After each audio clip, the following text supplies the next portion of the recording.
আগামী 2-3 দিন পর তারা রাস্তাঘাটে কনসার্ট করবে, নাচবে, পিকনিক করবে, হইহুল্লা করবে এবং পশ্চিমাদের সাথে তালে তাল মিলিয়ে বলবে যে 31st night happy new year. তারা বলবে আগামী 2-3 দিন পরেই করবে। কিন্তু আজকে আরবি মাসের কয় তারিখ বলতে পারবে না। আরবি বর্ষপুঞ্জি আছে না, ক্যালেন্ডার, আরবি নববর্ষ কবে, প্রথম মাসটার নাম কি সেটা বলতে পারবে না।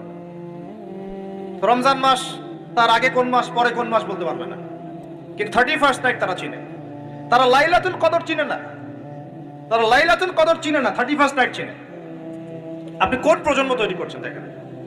এখানে প্রসঙ্গ যেহেতু এসেই গেল, বলে দিই এই কথাটা, পরে বলে যাব যে খ্রিস্টপূর্ব প্রায় 46 সালের দিকে এক ব্যক্তি ছিল, তার নাম ছিল জুলিয়াস সিজার। কি নাম? Julius caesar.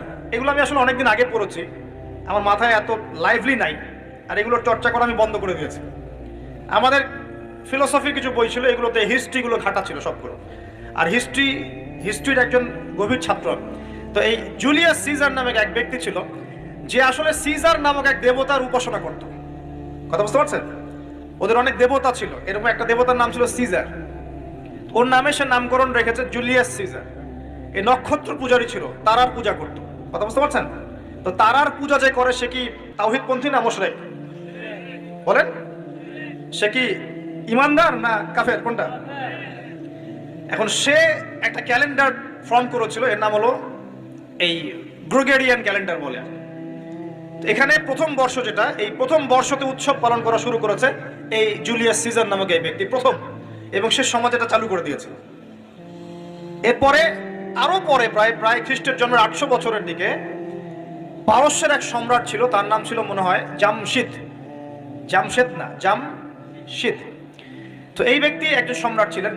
তো সে আবার এরকম বর্ষ বরণের জন্য একটা মানে উৎসবের আয়োজন করে, তার নাম দিয়েছিল নওরোজ। কি নাম দিয়েছে? নওরোজ, মানে বর্ষ বরণ উৎসব। এভাবে এই পারস্য উপমহাদেশে পুরো জায়গাটায় এই নববর্ষ পালনের সংস্কৃতি চলে আসে। এগুলো হতে হতে হতে আজকে যে দেখছেন আপনি 31st নাইট, এই যে গ্রেগরিয়ান ক্যালেন্ডার, যেটা মানে পশ্চিমারা সারা বিশ্ব শাসন করেছে না। যখন ব্রিটেন সারা বিশ্বকে শাসন করছিল, আমাদের এখানে আমাদের দখল ছিল না। পলাশির যুদ্ধের হিস্ট্রি জানেন না? কত বছর এখানে শাসন করেছে? প্রায় 200 বছর এরা এখানে শাসন করে নাই। নবাব সিরাজউদ্দৌলার পতনের পর থেকে প্রায় 200 বছর এই ভারতীয় উপমহাদেশ তারা শাসন করেছে না। এখানে এই গ্রেগরিয়ান ক্যালেন্ডার ছড়িয়ে দেওয়া হয়েছে। এখন আমরা এই যে 31st নাইটের উৎসবটা পালন শুরু করছি। এটা কি আমাদের উৎসব? এটা কি মুসলমানদের? কাদের হলো তাহলে?